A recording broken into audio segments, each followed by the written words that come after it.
They saw a ghost in a black apron.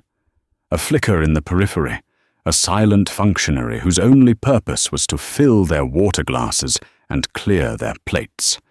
They believed her deference was her nature, her quiet efficiency a sign of an unremarkable mind. When Alistair Finch, the titan of private equity whose smile could curdle cream, strode into the Empyrean, he treated the young Japanese woman across from him as a mere formality, a quaint obstacle on his path to acquisition.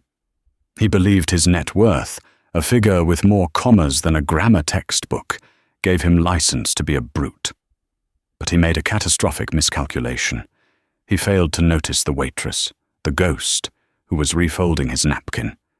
He didn't see that she wasn't just working for tips to cover her art history textbooks.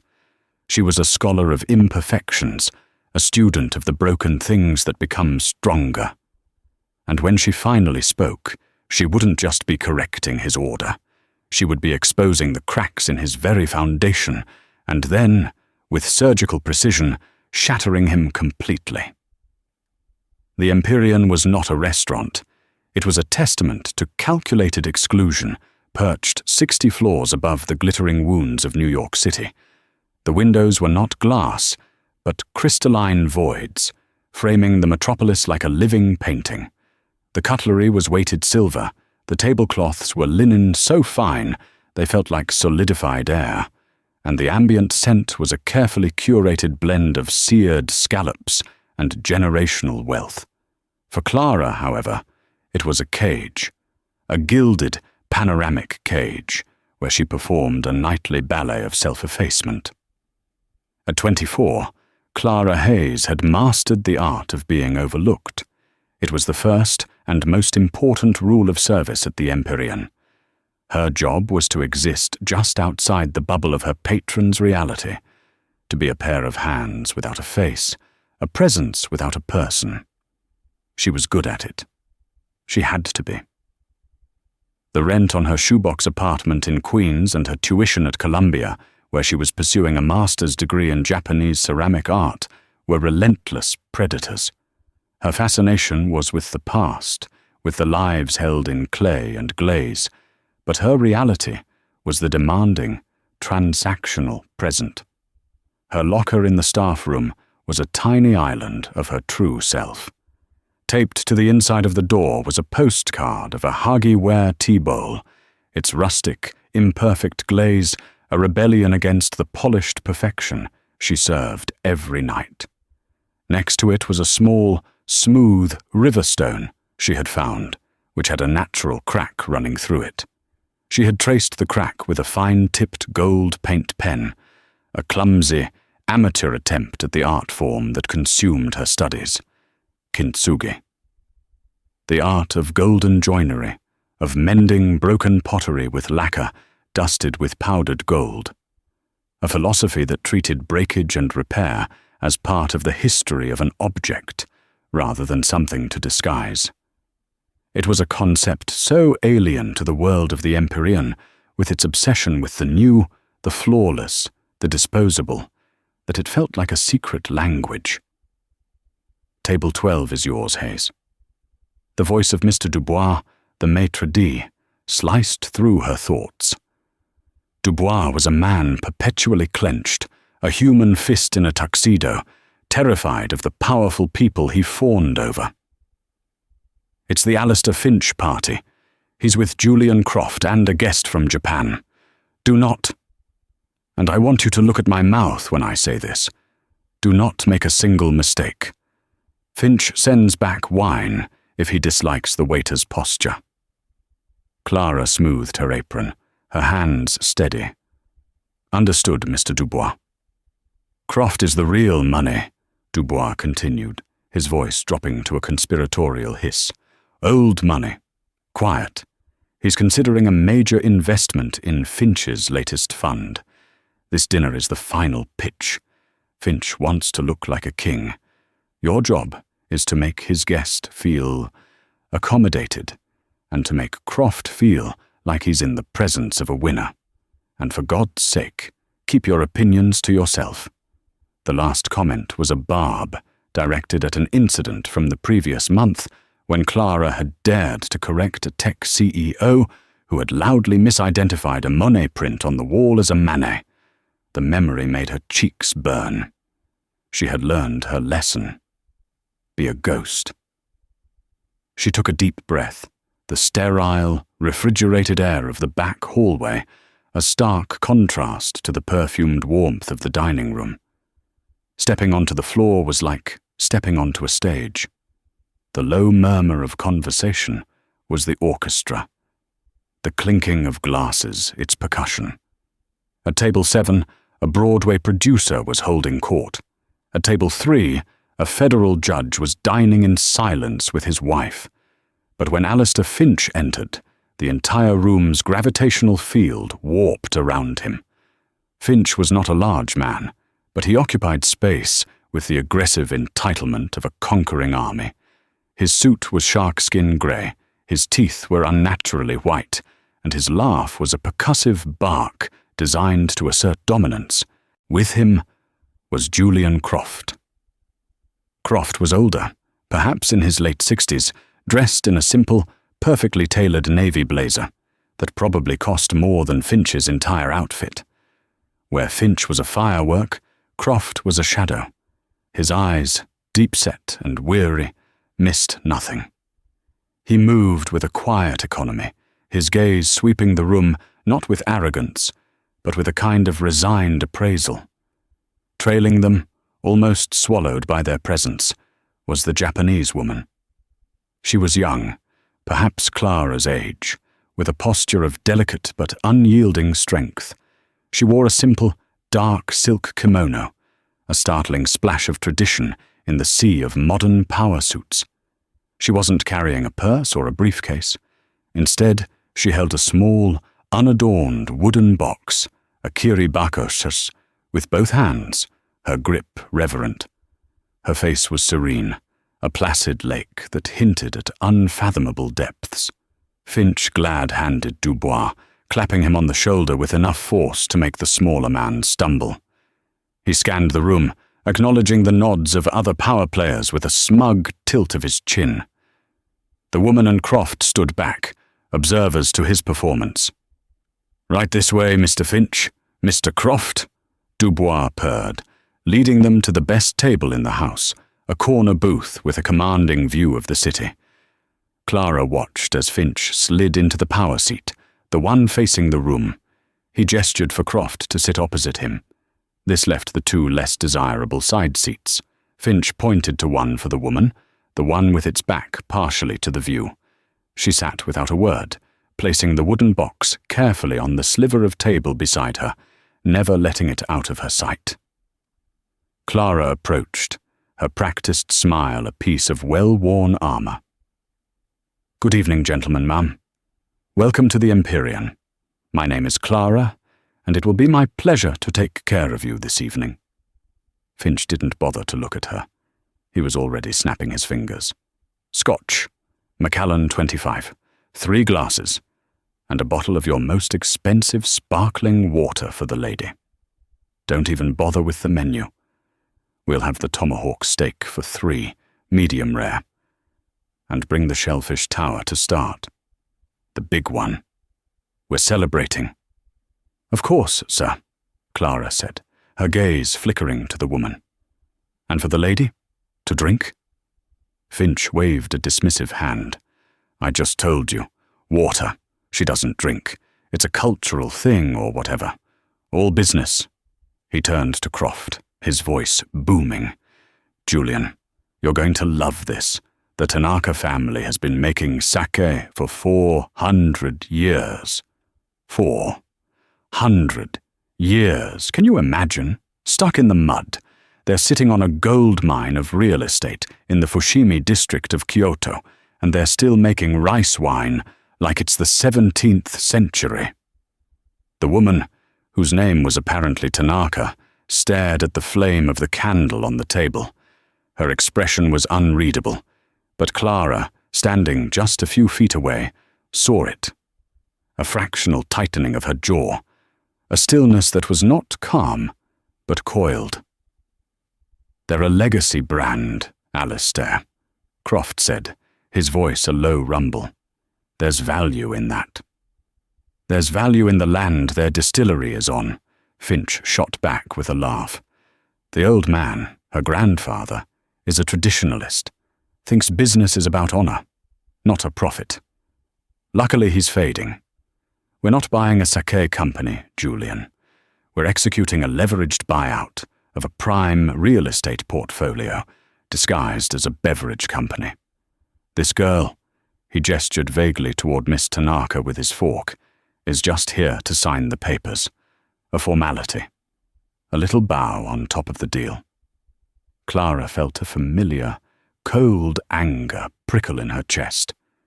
The casual cruelty, the reduction of a person to a prop in a man's financial theater. She had spent the last 3 years immersed in the study of Japanese culture, a culture that revered history, legacy, and the quiet dignity of craft. To hear Finch speak of it with such brutal, mercenary glee felt like a desecration. She looked at Miss Tanaka. The woman's eyes lifted for a brief second, meeting Clara's across the table. There was no plea for help, no hint of distress. There was only a profound, assessing quiet. It was the look of someone watching, waiting, and measuring. Clara retreated toward the bar, Finch's voice following her. I'm telling you, the old ways are dead. It's all about disruption now. You break things, you build something new and more profitable on the rubble. That's the American way.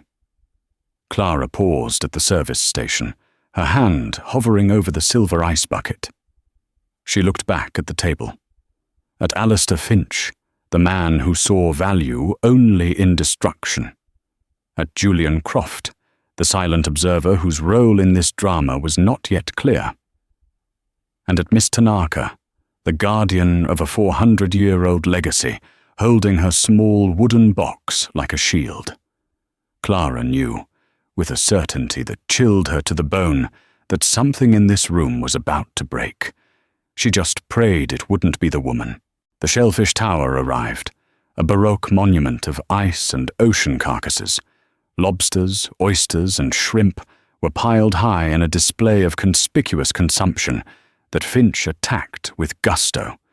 He demonstrated the proper way to shuck an oyster to Miss Tanaka, speaking slowly and loudly as if she were a child or hard of hearing. You see, you pry it open. Then you slurp. Good, yes? Miss Tanaka offered a small, polite nod and delicately picked up a shrimp with her fork. She ate it with a quiet grace that seemed to rebuke his noisy enthusiasm. Julian Croft ate sparingly, his eyes moving between Finch and Miss Tanaka. He seemed less a participant in the dinner and more an anthropologist observing a strange and unsettling ritual. He caught Clara's eye as she refilled his water glass. He gave a slight, almost imperceptible nod, an acknowledgement of her presence that was a stark contrast to Finch's complete indifference. For a moment, Clara felt seen. The beauty of this deal, Finch continued, gesturing with a lobster claw, is its simplicity. Her family gets a cash infusion. They think we're going to modernize their brand. We get control of the board, and the first thing we do is vote to liquidate the real estate assets. We'll bulldoze the old distillery. It's a historic landmark. Can you believe it? Red tape nightmare. And put up a luxury hotel. The Tanaka Kyoto. We'll even keep the name. It's a tribute. He laughed, spraying a fine mist of champagne. Miss Tanaka placed her fork down. She looked at Finch, then at Croft. Finally, she turned her head and looked directly at Clara. It was a clear, pointed look. Then she spoke. Her voice was soft, melodic, and entirely in Japanese. Kono hito wa, jibun no rekishi o kawasu koto de shika, atarasha mono o taterarenai, to kangaete iru yo desu ne. The table fell silent. Finch looked baffled. What's she saying? Is she thanking me for the shrimp? Croft looked at Miss Tanaka with renewed interest. I don't speak Japanese, Alistair. Finch snapped his fingers in Clara's direction. You, waitress, you work in a place like this. You must know some Japanese. What did she say? Clara froze. Every instinct, every rule drilled into her by Mr. Dubois screamed at her to lie, to demur, to say, I'm sorry, sir, I don't understand. It was the safe path, the path that led to a tip and continued employment. But the words Miss Tanaka had spoken echoed in her mind. This man seems to believe you can only build something new by destroying your own history. It wasn't just a sentence. It was a diagnosis, a precise, elegant, and damning summary of Alistair Finch's entire philosophy. It was also a test. Miss Tanaka hadn't spoken to Finch or Croft. She had spoken to the room, to the air, perhaps to Clara herself. Clara's heart hammered against her ribs. She looked at Miss Tanaka's calm, expectant face. She saw the challenge in those dark eyes. It wasn't a plea for rescue. It was an invitation to participate. Taking a breath that felt like it was drawn from the very bottom of her lungs, Clara made a choice. She stepped away from the shadows. She said, Clara began, her voice quiet but clear, causing all three men to turn and look at her properly for the first time, that you seem to believe one can only build something new by destroying one's own history. The silence that followed was a physical thing. Alistair Finch's fork, halfway to his mouth, stopped dead. His jovial mask dropped, revealing a flicker of raw fury. Julian Croft leaned forward slightly, his heavy-lidded eyes now wide with genuine curiosity. "Excuse me," Finch said, his voice dangerously low. "What did you just say?" "I was translating, sir," Clara replied, her own voice betraying a slight tremble she hoped no one else could hear. "You asked me what she said." "I don't pay you to translate. I pay you to pour wine," Finch snarled, throwing his napkin onto the table. "You're a waitress. Who the hell do you think you are? Putting words in my guest's mouth. You're probably making it up to sound smart." "I assure you I am not," Clara said, finding a strange calm in the eye of the storm. Her years of academic study, of poring over nuances of language and culture, suddenly felt like armor. The phrase, "jibun no rekishi o kowasu," is quite specific. It means to break or demolish one's own history or legacy. Finch turned his glare on Miss Tanaka. "Did you say that? Are you insulting me?" Miss Tanaka met his gaze and replied in the same serene Japanese. "Watashi wa shinjitsu o mon shishangetamade desu." I merely stated the truth. Finch looked back at Clara, his face turning a blotchy red. "Well, what now, Confucius?" "She said she merely stated the truth," Clara translated, her voice gaining strength. "That's it!" Finch roared, slamming his hand on the table, making the silver jump. "Dubois, get over here! This girl is fired. She is actively trying to sabotage my dinner." Mr. Dubois materialized instantly, his face a mask of sweaty panic. "Mr. Finch, I am so sorry. So terribly sorry. Hayes, what did you do? Get to the back. Now, you are finished." He reached out to grab Clara's arm, to physically pull her away from the scene of the crime. But before he could touch her, another voice cut through the tension. It was Julian Croft's.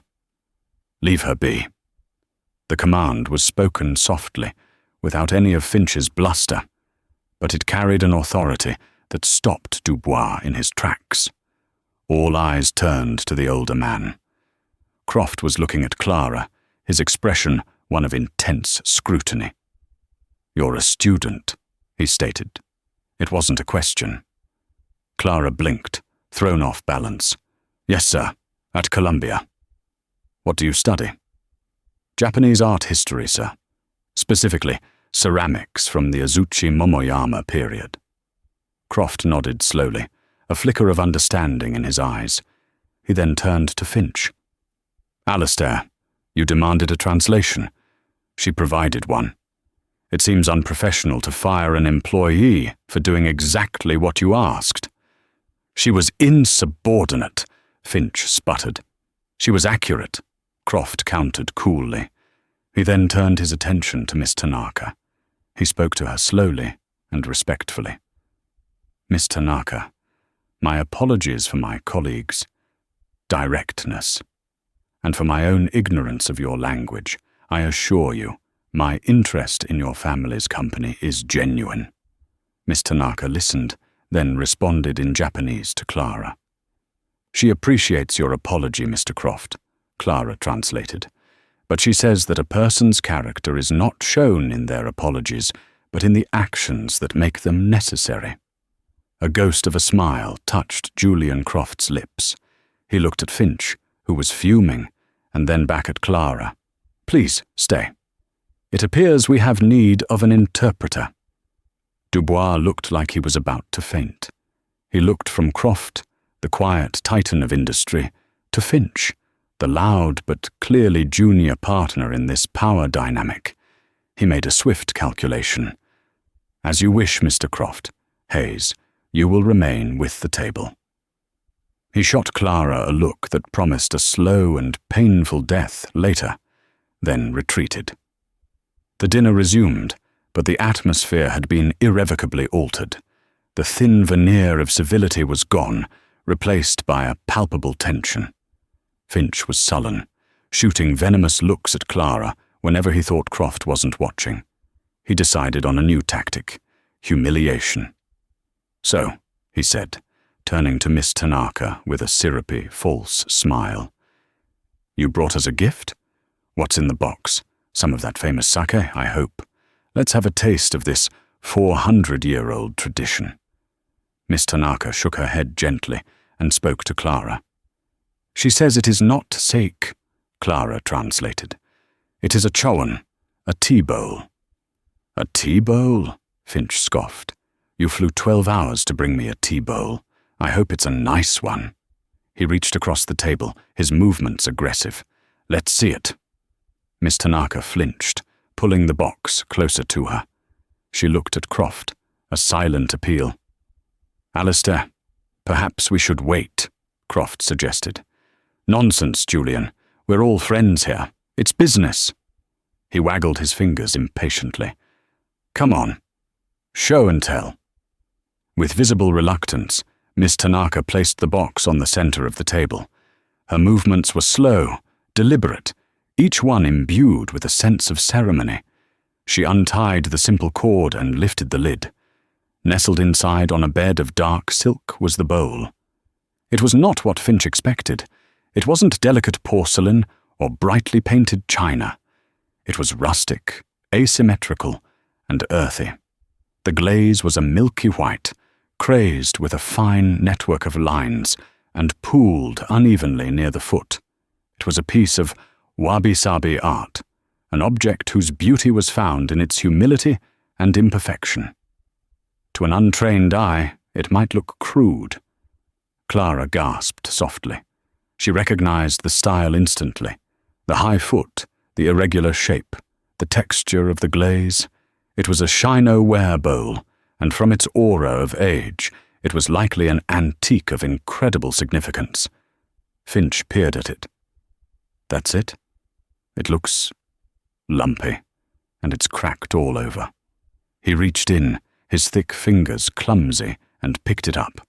He held it up to the light, turning it over as if inspecting a piece of cheap merchandise. "How much is this thing worth? A few $100? Miss Tanaka's composure finally broke. A sharp intake of breath, a flash of pain in her eyes. She spoke in Japanese, her voice tight with emotion. Clara didn't hesitate. "She says the cracks are called kanyu, and they are a prized feature of the glaze. She says the bowl was made by Kato Kagemitsu in the late 16th century. It does not have a price. It has a name. It is called Akatsuki, which means daybreak. It has been in her family for 15 generations. Finch seemed unimpressed. "Daybreak, huh? Cute." He was still holding the bowl, his grip careless. He turned to Croft, trying to bring him back to the business at hand. "So, Julian, as I was saying, the projections for the hotel—" As he turned, his elbow caught his water glass. The glass tipped, sending a cascade of ice water onto the table. Finch jerked his hand back in surprise, and in that split second of carelessness, the unthinkable happened. The 16th century tea bowl, a katsuki, slipped from his grasp. It did not shatter. It fell only a few inches, hitting the edge of the heavy silver platter of the shellfish tower with a sickening clink. Time seemed to slow down. The sound was small, barely audible over the restaurant's murmur, but at table 12 it was as loud as a gunshot. Finch snatched the bowl up, a panicked look on his face. He inspected it. No harm done. "See? It's fine. Tougher than it looks." But it wasn't fine. Clara could see it from where she stood. A new, sharp, white line now ran from the rim of the bowl downwards, a fresh wound on its ancient surface. A small, triangular chip had flaked off the lip, falling unnoticed onto the white tablecloth. Miss Tanaka stared at the new crack, her face ashen. She didn't scream or cry. A single tear traced a silent path down her cheek. It was a tear for more than a broken piece of pottery. It was a tear for the desecration of her history, for the brutal carelessness of the man who was trying to buy her family's soul. Finch, seeing her distress, became defensive. "Hey, it's just a little chip. It was already cracked anyway. It's no big deal. I'll buy you a new one, a better one, a gold one." And that was when Clara moved. She didn't know what possessed her. It was a force beyond reason, beyond the fear of Mr. Dubois, beyond the worry about her rent. It was the outrage of a scholar watching a barbarian burn a library. She walked to the table, her eyes locked on the tiny, fallen chip of glaze. She reached down and picked up the small, sharp-edged piece, holding it in the palm of her hand as if it were a diamond. "You're wrong," she said, her voice ringing with an authority that stunned the entire table, including herself. Finch stared at her. "What did you say to me?" "You said it's no big deal," Clara said, her gaze lifting to meet his. "You said you'd buy her a new one, a better one. That is where you are profoundly mistaken. You don't understand. Its value isn't in its perfection. Its value was in its history, and you just became a violent part of it." She turned to Miss Tanaka and spoke in careful, respectful Japanese, a language she had only ever used in a classroom. "Tanaka-sama, gomen nasai. Kokoro kara owabi moshiagemasu." "Miss Tanaka, I am sorry. I apologize from my heart." Then she turned back to Finch, but her words were directed at Julian Croft, the one person at the table she sensed might understand. "In Japan," she began, her voice steady and clear, "there is an art form called kintsugi. It is the art of repairing broken pottery, but it doesn't seek to hide the damage. It highlights it. The broken pieces are carefully reassembled and mended with lacquer mixed with powdered gold. The philosophy behind it is that the object is more beautiful for having been broken. The cracks are a testament to its history, to its resilience. They are not a source of shame." She held up the tiny chip in her palm. "This bowl is not ruined. It has been wounded. To you, this is a flaw to be discarded. To someone who understands, this is an opportunity to add a new chapter to its story, to trace its new wound in gold, and make it even more precious than it was before." She placed the chip gently on the table beside the bowl. Then she looked directly at Alistair Finch, her eyes blazing with a fire he had never imagined a waitress could possess. "You see a broken cup, She sees her family's legacy. You offer to replace it with something new and shiny. You don't get it. You can't replace history. You think you're buying her company to build something better on its rubble. You are not a builder. You are just a man who breaks things. And you don't even have the grace or wisdom to see the value in the pieces. The dining room had gone utterly silent. Diners at nearby tables had stopped their conversations, their faces turned toward the drama unfolding. Mr. Dubois stood frozen near the kitchen entrance, his face the color of spoiled milk. Alistair Finch was speechless, his face a canvas of pure, apoplectic rage. He had been publicly dismantled, not by a business rival, not by a lawyer, but by the ghost in the black apron.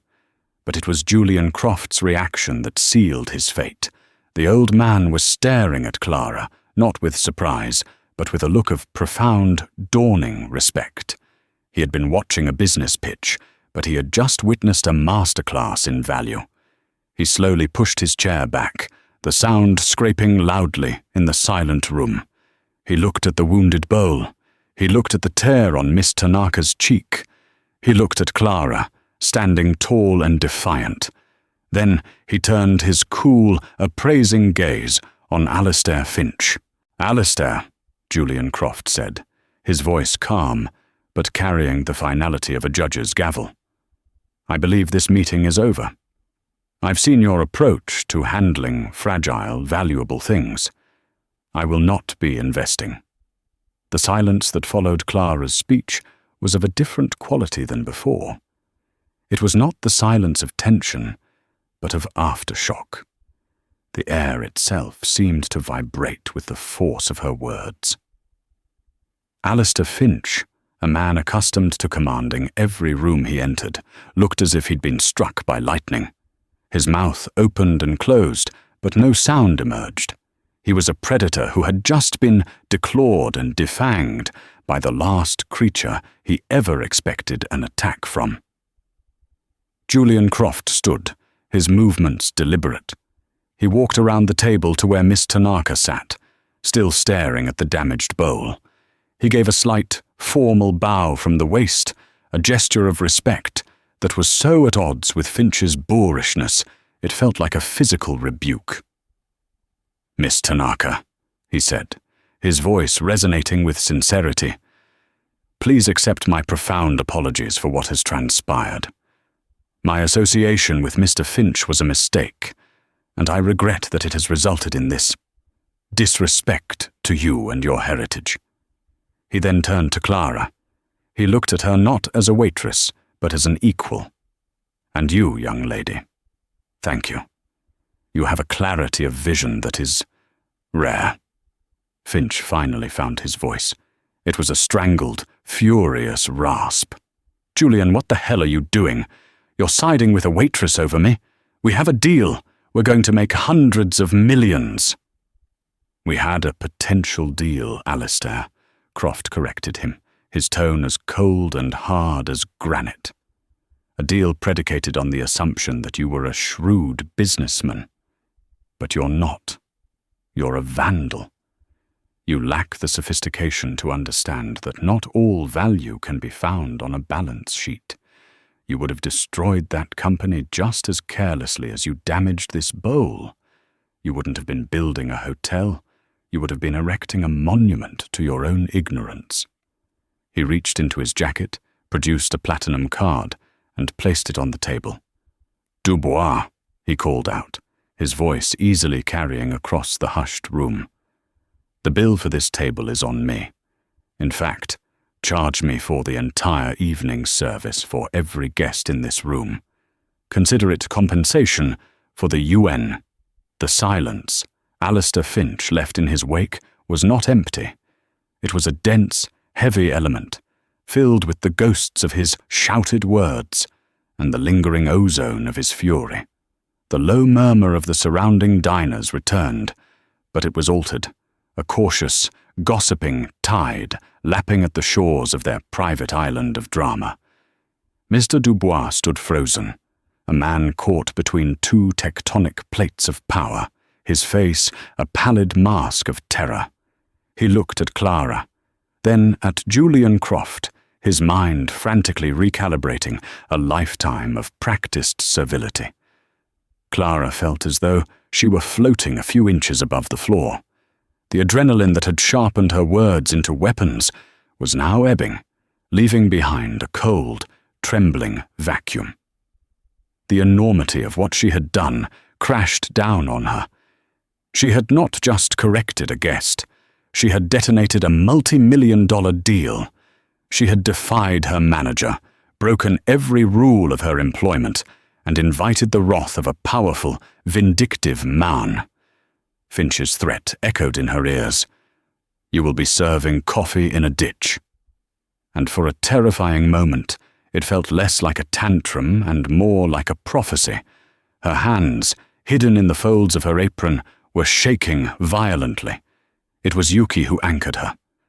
The young woman reached across the table, her movements no longer constrained by ceremony, but driven by a clear, human impulse. She did not touch Clara, but her gesture was an invitation.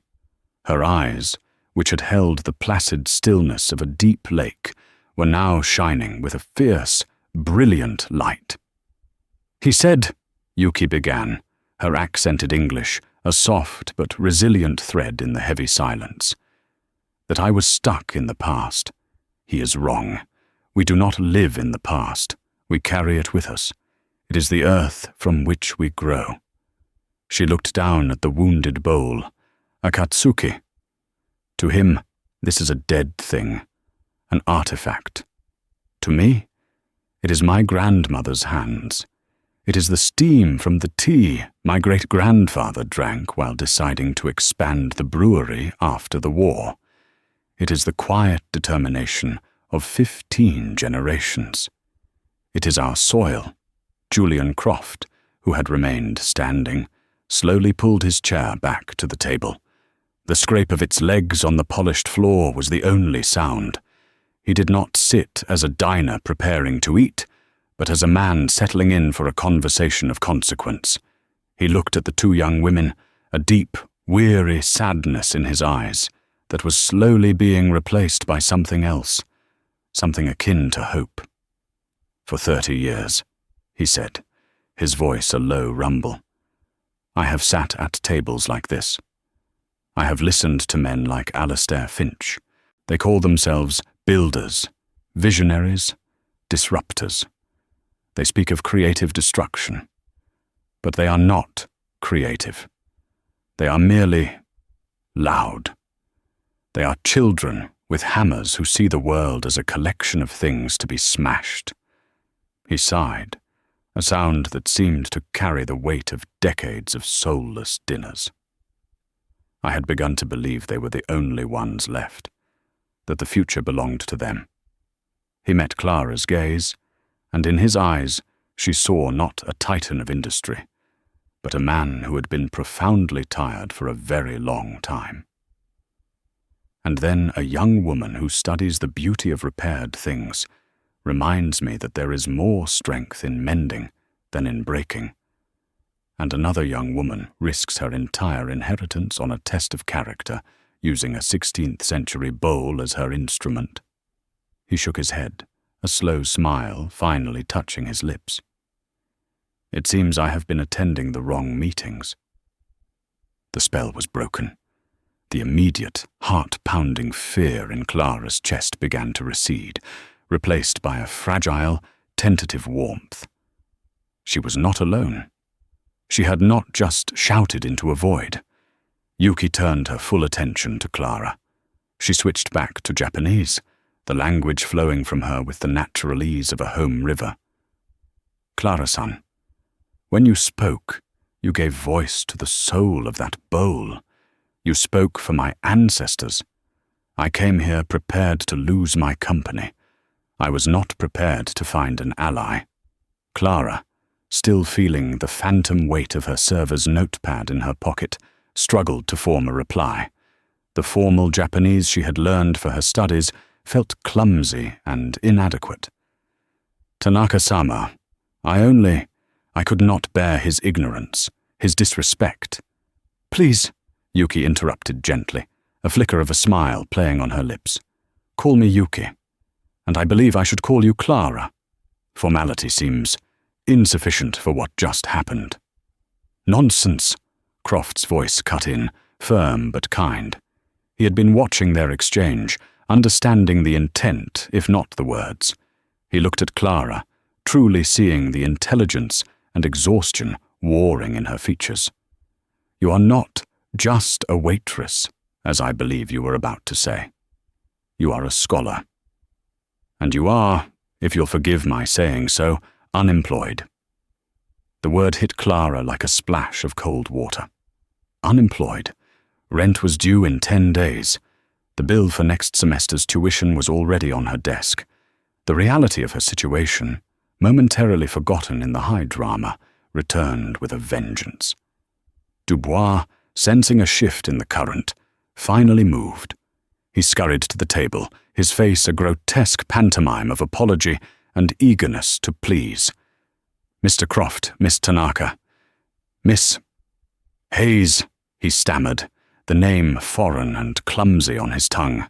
He now saw her not as a subordinate to be fired, but as an associate of the man who had just offered to pay for his entire restaurant's Saturday night service. Is there anything at all I can get for you? A dessert? A cordial? On the house, of course. Croft held up a hand.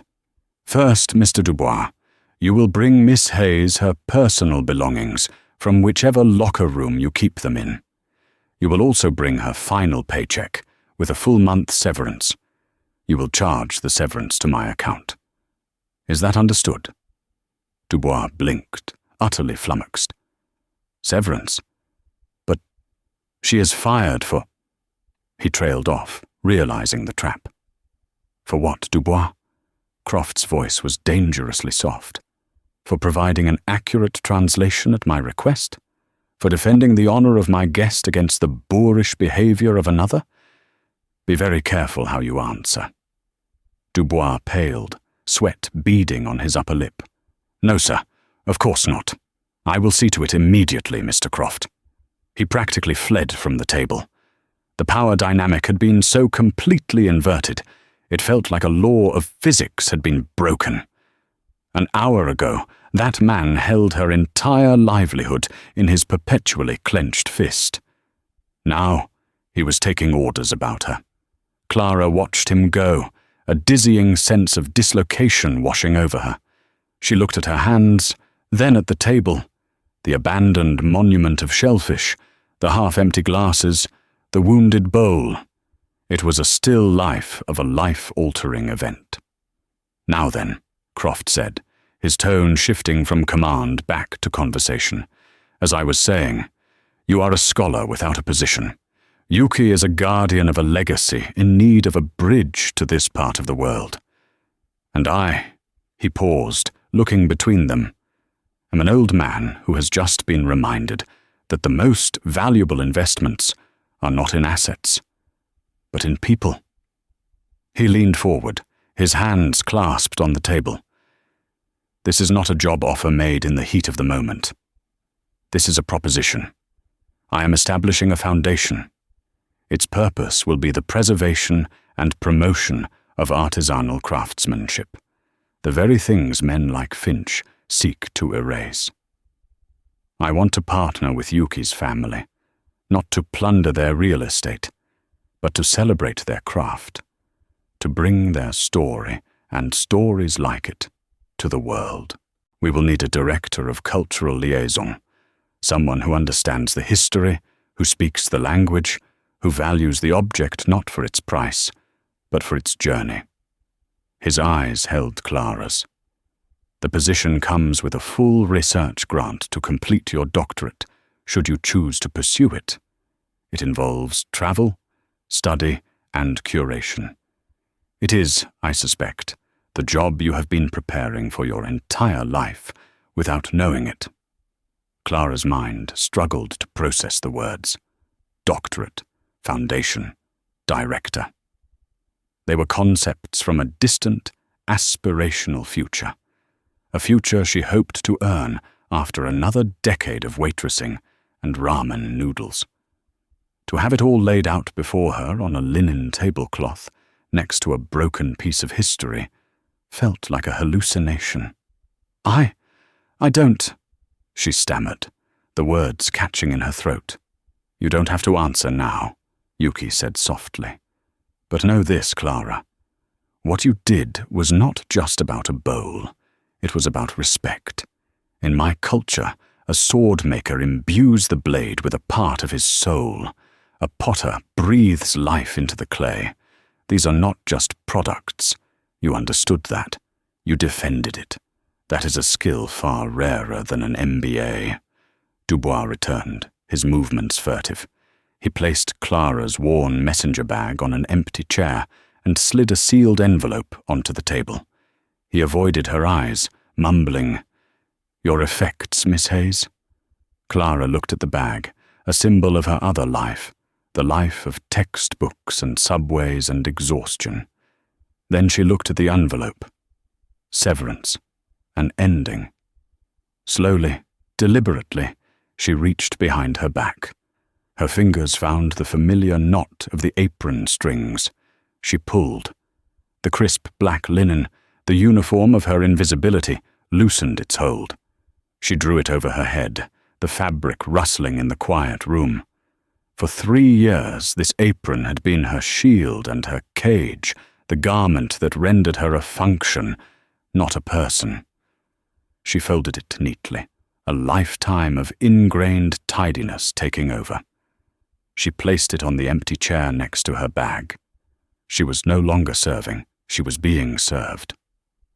"I think," Julian Croft said, a deep satisfaction in his voice as he watched her ritual, "we would like to see your finest sack list, and bring 3 glasses." He smiled at Clara, a genuine, warm smile that reached his weary eyes. "You're off the clock." 2 weeks later, Clara sat not in a panoramic cage of glass and steel, but in a small, quiet room in the West Village. The air smelled of tatami and green tea. Across a low cypress table, Yuki Tanaka, dressed not in a formal kimono, but in a simple linen dress, poured matcha from a black iron tetsubin. She performed the small ceremony with an unhurried grace that seemed to slow time itself. They had met twice since that night in the quiet, wood-panelled office of Julian Croft's nascent foundation. Those meetings had been about logistics, contracts, and the formalization of the astonishing offer. But this, Yuki had insisted, was different. This was not about business. She handed Clara a rustic, hand-thrown cup. It was warm against her palms. "I wanted to thank you properly," Yuki began. "Without lawyers and without Mr. Croft, as much as I have come to admire him."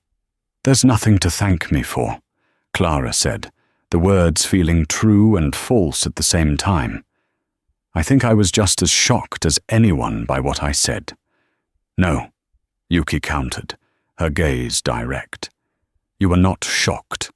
You were prepared. You have spent years filling your mind and your heart with knowledge, with a love for these things. The words were already there. Finch just provided the pressure needed to bring them to the surface." She took a sip of her tea. "He did me a great service, in the end. He revealed himself so completely that no one on my family's board could argue.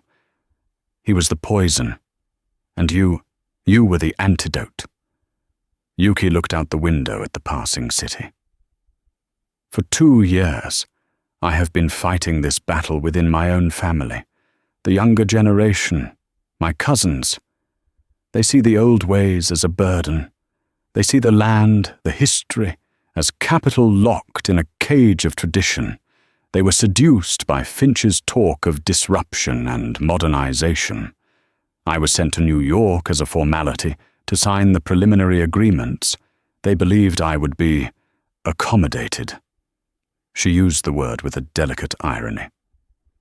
"Bringing Akatsuki was an act of desperation. A final, silent argument I wanted to make. I thought I would have to show it to them and explain its meaning. I never imagined someone else would do it for me, with more eloquence than I could have managed. Clara felt a profound sense of connection to this woman, who seemed so poised but had been carrying such a heavy burden. They were both young women who had been underestimated, relegated to the role of a silent functionary in a world of powerful men. "The bowl," Clara said softly. "What will you do with it?" Yuki's expression grew somber. "It is in a climate-controlled vault for now. It is a source of some disagreement. Some in my family see it as a symbol of our humiliation. They want to have it perfectly restored, to hide the damage, to erase the memory of that night. They do not understand." "They don't understand kintsugi," Clara finished. "They don't," Yuki affirmed. "They see a flaw. They don't see the story. They don't see the gold." She looked at Clara, a question in her eyes. "Mr. Croft's grant is generous. You could study anywhere, write about anything. What will you write about?" Clara looked down at the warm tea bowl in her hands. The answer felt as if it had been waiting for her entire life.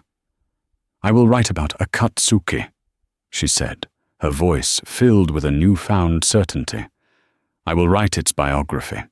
From the moment Kato Kagamitsu pulled it from the kiln through 400 years of Tanaka family history to a dinner table on the 60th floor of a New York skyscraper. And I will document its repair. I will tell the story of the gold." Yuki smiled, a slow, radiant smile of pure understanding. "I thought you might." 6 months later, Clara was in a quiet, sun-dappled workshop in the hills of Kyoto. The air was fragrant with the sharp, resinous scent of urushi lacquer and old wood. She knelt on a tatami mat, observing a man whose hands held more history than most museums. He was Master Ishikawa, an 80-year-old kintsugi artist who had been designated a living national treasure. Before him, on a velvet cloth, lay the pieces of akatsuki, the bowl itself, and the small triangular chip. For weeks, the master had done nothing but study them. He had held the bowl, felt its balance, traced the crazing of its original glaze. He had, Clara wrote in her notes, been listening to its story. Now, the work began. The process was painstakingly slow, a meditation in patience.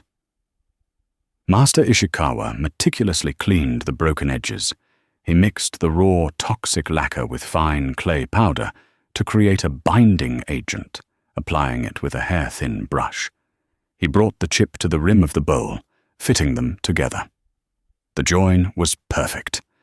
He bound them with string, and the bowl was placed in a special wooden cabinet to cure for weeks, the lacquer hardening only in the presence of precise humidity and warmth. Clara spent her days in that workshop, sketching, writing, and learning. She learned that kintsugi was not merely gluing pottery. It was a spiritual discipline. It was about honoring the history of the object, its keshiki, its landscape. The break was not an end. It was an event, a new mountain range in that landscape. Finally, the day came to apply the gold. The cured lacquer line was a thin, dark seam. Master Ishikawa painted a final, fine layer of red lacquer over the seam, and then, using a delicate bamboo tube, he gently puffed a fine cloud of powdered 24-karat gold onto the sticky surface. The effect was breathtaking. The dull, dark line of the repair vanished, replaced by a vein of pure, shimmering light. The gold did not hide the crack. It celebrated it. It traced the path of the bowl's trauma, transforming it into its most beautiful feature. The violence of Alistair Finch's carelessness had been alchemized into a mark of astonishing beauty and resilience. Master Ishikawa held the bowl up to the light, turning it slowly, He looked at Clara and spoke for the first time that day, his voice a dry whisper like rustling leaves. "It is complete," he said. "Its story is now longer. Its heart is now stronger." A year to the day after that dinner, Clara stood in the lobby of the Tanaka Croft Foundation's New York headquarters. The space was the antithesis of the Empyrean. It was built of warm, natural materials, cedar, slate, and rice paper screens that diffused the city light into a soft glow. There was no art on the walls. The building itself was the art.